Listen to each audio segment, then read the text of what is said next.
This is Ekagaz and I am Ruchi Roy and we gonna talk about Farmers Bill.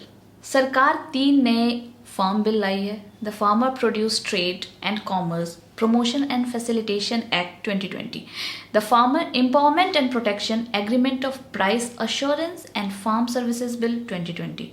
The third one is the essential commodities act. MSP APMC mandi कंपनियों के साथ हुए disputes को लेकर के सारी बहस जुड़ी हुई है.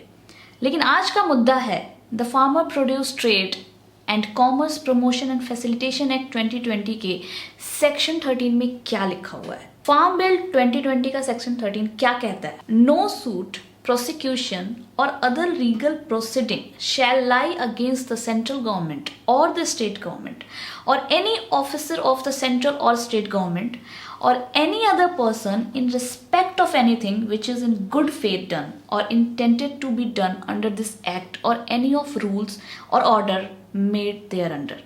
इसका मतलब ये है कि कोई भी इंसान सेंट्रल गवर्नमेंट या स्टेट गवर्नमेंट के ऑफिसर या ऐसे किसी भी व्यक्ति के अगेंस्ट लीगल फाइल सूट नहीं कर सकता जो आपके हितों के लिए काम कर रहा है इस कानून के अंतर्गत. पहले भी सेंट्रल या स्टेट गवर्नमेंट के ऑफिसर्स पे लीगल प्रोसीडिंग करना इजी नहीं था, लेकिन पहली बार एनी अदर पर्सन का एक क्लॉज जोड़ा गया है. आखिर कौन है वो एनी अदर पर्सन जिसके अगेंस्ट लीगल प्रोसीडिंग या सूट फाइल नहीं की जा सकती है?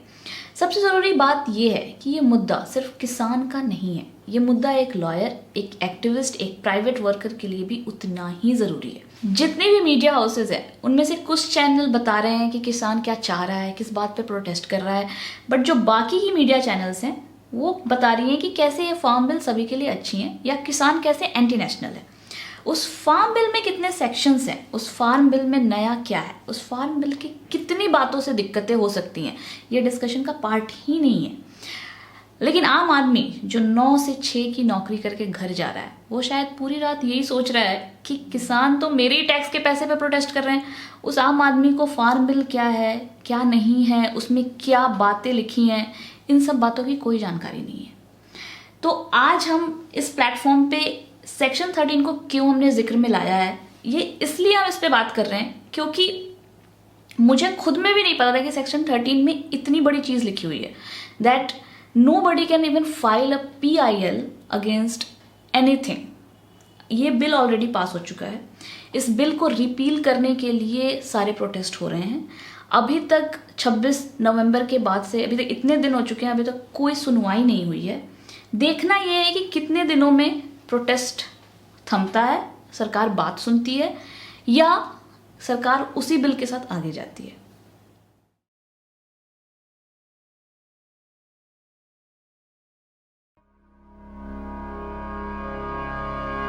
एक आगाज, it's your story. And if you like this video, do like, share and subscribe our channel.